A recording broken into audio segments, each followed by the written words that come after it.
naturel boobu yéen a ngi ci plateau bi donc il a fallu que mu xaw a toog tuuti. Bon mais réew mi jar na ko parce que man bu ma jógee di dox di dem wutuma ci dara lu dul fexe ba réew mi nekk ci jàmm ba pare ñu respecter les droits des uns et des autres. Donc looloo tax ma teew fii maa ngi lay gërëm di la sant. di ñaan lu ma fi wax mu jëriñ askan bi j'attends vos questions. Voilà donc alors question bi ñuy posé Cheikh Omar posé ko Talibia moom laa lay posé. démb lu jëm ci décision bi nga xam ne Cour suprême génn na ko alors yéen itam waa Pastef naka ngeen ko jàngatee. décision boobu c'est arbitraire comme ni nga ko daan waxee rek. C'est injuste et arbitraire. C'est une décision qui a été influencée par l'exécutif wax na ko am na lu nga xam ne soxlawul sax ñu ciy disserter de midi à 14h la volonté manifeste du président de la République ou de l'État c'est d'écarter Ousmane Sonko parce qu'il a commis une erreur. L'erreur c'est d'être puissant, d'être populaire, d'être à un niveau bi nga xam ne amul benn opposant bu fa mos a àgg loolu mooy seen problème aujourd'hui quelqu'un qui est sur le lit d'hôpital di tas ay match de football kooku dañ ni bu ñu ko génnee mu am 4 millions de parrains mais c'est un problème. Moi je crois que loolu rek moo am wax na ko procureur général bi li mu wax c'est extrêmement clair wax na droit wax na ni un fonctionnaire n'a pas le droit parce que c'est l'administration amul droit de refuser donc fiche de parrainage Ousmane Sonko mais li mu wax ak décision bi ñu jël après c'est diamétralement opposé ce qui fait que Clédor am na ci problème ak ñëpp mais li ma bëgg wax mooy waxoon naa que la voie judiciaire depuis bi ñu commencé ba léegi du voie bu nga xam ne dina indi issue heureuse. Nous avons nag plusieurs formes de lutte aujourd'hui multidimensionnelles. Au fond, il y a la lutte judiciaire, il y a la lutte au niveau stratégique, il y a la lutte également au niveau communicationnel, mais il y a la lutte au niveau de l'action boobu la ñu bëgg tere. Parce que ñoom dañ leen doon bàyyi ñuy def marche dañ leen doon bàyyi ñu def manifestation dañ doon tase place de l'Obélisque élégance républicaine boobu kii Abdoulaye Wade amoon na comme je le salue au passage. Aujourd'hui malheureusement. Même Abdou Diouf l'a obtenu. Oui. Même Abdou Diouf l'avait. Malheureusement on est arrivé à un niveau de recul démocratique te li koy dindi mooy taxaw jaamaarloog li nga xam ni daf lay xañ sa àq ak sa yelleef.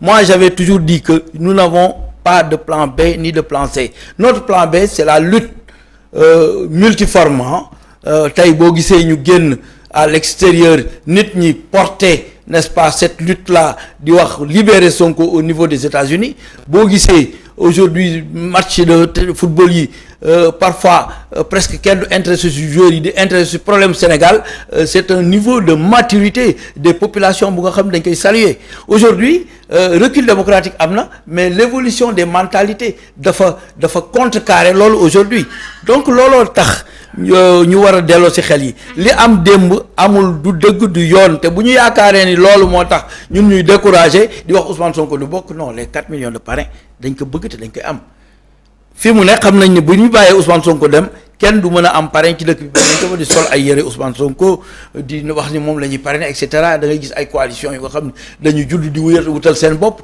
mbubboo Ousmane Sonko ku mel ne ñun ñëpp ma wax ko fépp parce que il faut que patriotes yi aussi xam loolu benn coalition mënul jóge fee ni dafay jàppale Ousmane Sonko ba pare mbubboo Ousmane Sonko jiital Diop Carter loolu je suis désolé de le dire mais loolu il faut que population bi yëpp ak surtout nu mu tuddati patriotes yi xam ko. Donc décision bi démb daal mais bettuñu parce que moi je l'avais dit bu ñu defee recours da ngeen sonal seen bopp lépp lu jëm ci justice dañ ci teg loxo justice à double vitesse la ñu am. ñi nga xam ne bokk nañ ci état lu leen neex def ñi nga xam ne bokkuñu état mais lu ñu def surtout ku nekk ci Ousmane Sonko mais 1062 détenus loolu ko indi. Aujourd'hui il est arbitrairement et justement incarcéré fu nga xam ni véritablement luñ ko teg yëpp dara lu dul objectif bi mooy fexe ba du bokk ci élection yi donc ils sont dans leur logique ils posent des pas et ils avancent ñun amuñu pour reculer nañu poser ay pas avancer pour que la démocratie soit sauvegardée. Voilà. Donc li mu wax ma dellu si et c'est totalement vrai wax naa ko fu ne mooy que Karim Wade en 2018 Assane Ba on lui a remis les parrainages te boobu pourtant on avait fait une conférence de presse pour dire que génn nañ ko ci liste électorale yi donc je ne vois pas pourquoi DGE aujourd'hui di refuser loolu te moom mii ni ma ko xamee ay dara c'est quelqu'un de juste bu nga xam ne bu gisee lu nga xam ni dëgg la daf koy wax je le salue au passage c'est un ami. Il a bien parrainé. Voilà donc alors beneen question bi nga xam ne bëgg naa la ko poser parce que ñi am na lu ñu la rawee moo di tey gis nañu ne parti parti Pastef ça n'existe plus voilà parce que bu ñu nee ça a été dissous c'est vrai que ne dissoudre nañ ko alors te yéen ba tey da ngeen entêté wu ne da ngeen di dem sous bannière Pastef wala benn amagoo leen plan B Ousmane Sonko moo nar a nekk seen plan alors gisoo leen ni vraiment ni yéen a ngi perdre du temps parce que boobee ba tey recours yi ngeen di def amul leen lu ci antu donte ne lii du seul recours parce que bu ñu sukkandikoo ci maître Khoureychi Ba pas Khoureychi Ba voilà maître Ciré Clédor voilà man qu'est-ce que j'ai avec Khoureychi Ba voilà donc maître Ciré Clédor moom nee na beneen recours bi nga xam déposé nañ ko au tribunal de Ziguinchor loolee la ñuy xaar pour xool après naka la ñuy continuer la lutte alors gisoon nañ ni tey jii yéen a ngi perdre du temps élection yi li ci des bëreetul 4 à 5 mois alors que amako leen parti bu nga xam ne c'est officiellement reconnu parce que Pastef bi fi nekkoon dañ ko dissoudre également amako leen un candidat boo xam ne moom moo nekk le potentiel ndaxte nee nañ Ousmane Sonko bu ñu sukkandikoo en tout cas ci justice bu Sénégal il est recalé.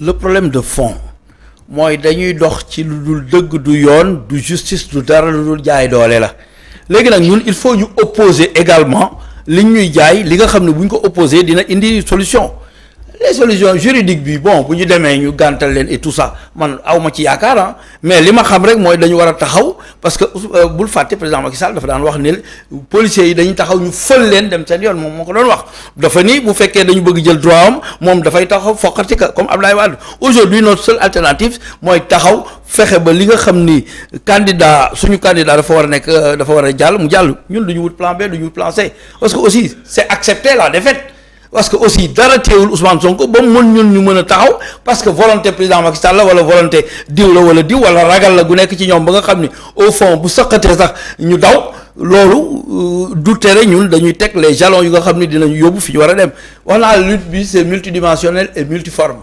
lutte juridique bi dafa am lutte au niveau communicationnel dafa am lutte au niveau n'est-ce pas stratégique dafa am mais lutte au niveau de marche et manifestation dafa am mais lutte yooyu yëpp il va falloir ñu épuiser ko. est-ce que yéen tey vous risquez pas de commettre l'erreur peut-être du PDS à travers la politique de la chaise vide c'est-à-dire aujourd'hui sur le plan politique vous avez mené vos combats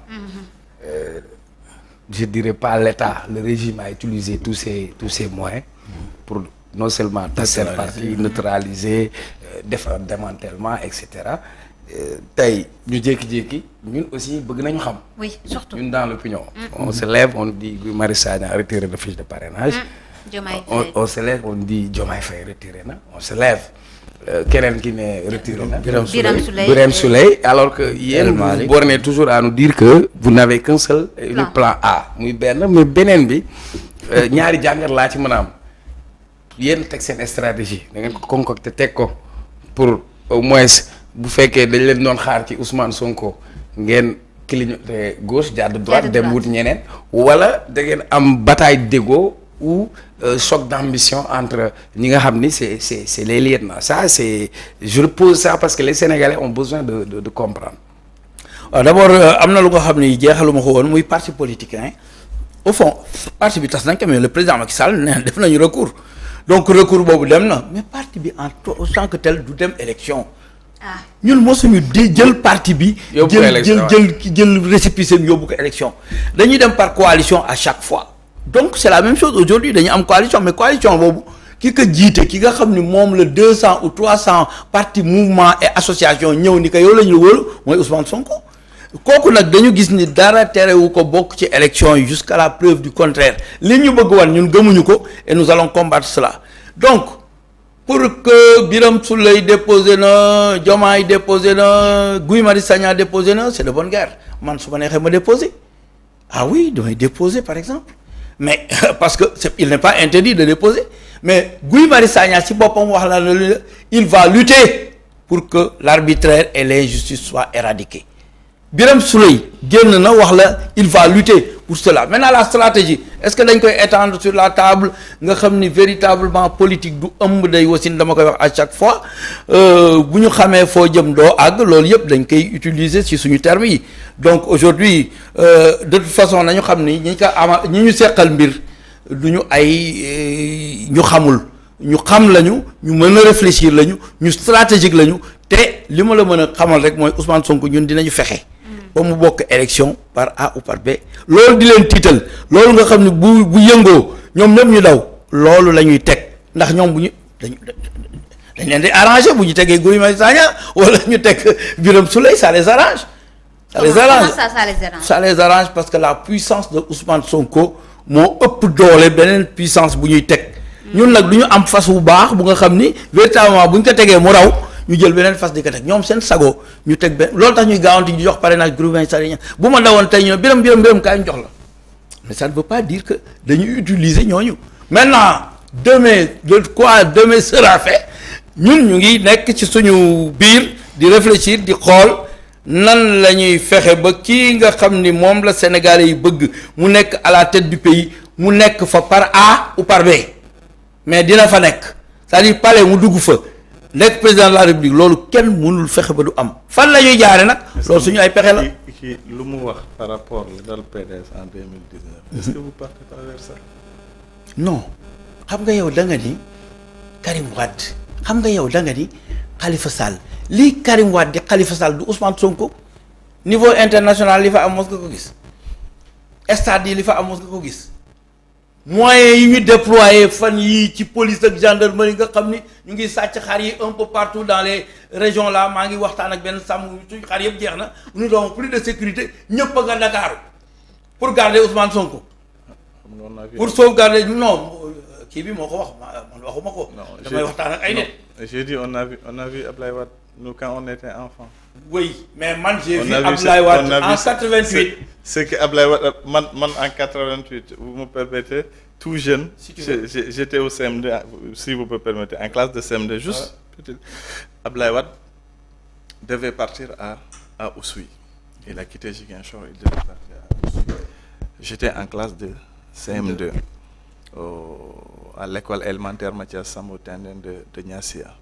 À l'époque, notre directeur d'école était du Parti socialiste. Paix à son âme, il a été assassiné dans le cadre de ce conflit. Quand nous avons entendu les sirènes, les gens ont su que c'est Ablaye Wade qui est arrivé. Toute la classe s'est levée. Notre maître a bloqué la porte afin qu'on ne puisse pas sortir. Imaginez, en classe de CM2, on l'a bousculé, toute l'école est sortie. On suivait Ablaye Wade sans savoir pourquoi. Parce qu'à cet âge, tu ne sais même pas pourquoi tu suis la personne. C'était des milliers de personnes qui étaient derrière Abdoulaye Wade. Et là, c'est pas une première au Sénégal. Il faut pas, je pense, ce point, faites attention. Faites attention. Moi, aujourd'hui, les étapes, c'est pas la même. C'était pas la même chose. Peut-être en 88, on était moins de 10 millions de Sénégalais. Mais aujourd'hui, on est presque 17 millions. C'est pas la même chose. Les moyens de communication, c'est pas la même chose. Il n'y avait pas ces réseaux sociaux. Il n'y avait pas le temps de communiquer en temps réel. Peut-être ce temps de Abdoulaye Wade. Hein? S'il y avait ces moyens de communication, on allait dire autre chose. On a vu cette... C'est en cela, je crois que c'est en cela que je dis que beaucoup de